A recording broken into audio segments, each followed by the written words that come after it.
আমার ফুটো আর নেই, এবার আমি কি নিয়ে থাকবো?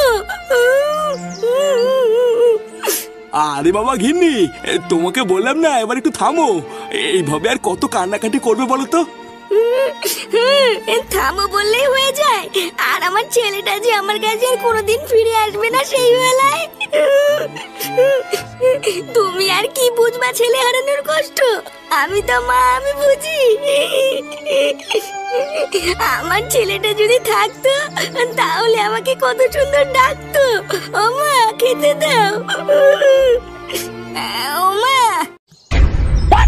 কি গো, আমার ছেলে ফিরে এসেছে। ওমা, এই তো আমার ছেলে। কি আমি কি দেখছি? না না না, আমি বিশ্বাস করি না, এটা হতে পারে না। আরে কাকু, তুমি যা দেখছো ঠিকই দেখছো, এটাই তোমার ছেলে ফুটো। কিন্তু এটা কি করে হয়? কালকে রাতে আমি আমার এই হাত দিয়ে ফুটো সৎকার করেছি। না না না, এ হতে পারে না। ওই সবই তোমাকে খুলে বলছি কাকু, তার আগে একটা বসার জায়গা দাও, ফুটোকে বসাই। দাদু ভাই, দাদু ভাই, এই দেখ বাবা এসেছে। আরে কই রে দাদু ভাই, তাড়াতাড়ি আয়, তোর বাবা এসেছে। দাদু কি জানে বললো তোর বাবা এসেছে নাকি? আরে বাদে তো, বুড়ো তোদের বাল মাথা মাথা খারাপ হয়ে গিয়েছে। অত সব কান্না নেই, তুই তো বিধি খা।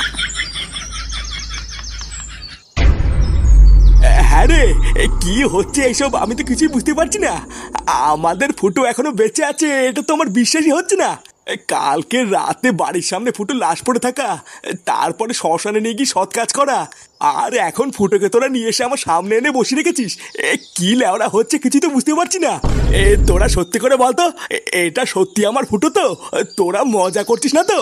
আরে হ্যাঁ গো কাকু, এটাই তোমার ফুটো। এটাই যদি ফুটো হয় তাহলে কালকের ওই লাশটা কাটছিল যাকে শ্মশানে নিয়ে গিয়ে সৎ কাজ করলাম, আর তোরা ফুটোকে পেলি বা কোথায়? ওকে তোরা কোথার থেকে আনলি? এইসব তো কিছুই আমার মাথায় ঢুকছে না। আরে কাকু, কালকের ওই লাশটা, ওটা আমাদেরকে পুরোপুরি ভয় দেখানোর জন্য পাশের ক্লাবের একটা চাল ছিল। কালকে যখন প্রথমে লাশটা আমি উঠোনে পড়ে থাকতে দেখলাম, আমি তো ভেবেই নিয়েছিলাম ওটাই আমাদের ফুটো।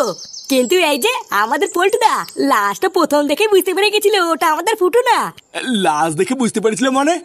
আমরা যেখানে কেউই বুঝতে পারলাম না, সেখানে পল্টু কি করে বুঝলো?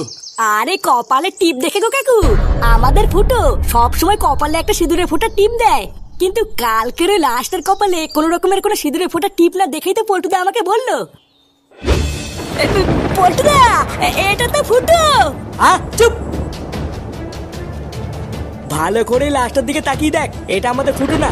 ওই দেখ, এর কপালটা পুরো ফাঁকা, কিন্তু আমাদের ফুটো ওর কপালে সবসময় একটা সিঁদুরের ফোঁটা টিপ দেয়, তুই ভুলে গেছিস? এই সবই হলো আমাদেরকে বোকা বানানোর একটা চাল, বুঝলি? তাহলে এবার কি করবো পল্টুদা? এবার আমি যা বলবো তুই কোনো প্রশ্ন না করে শুধু তাই করবি।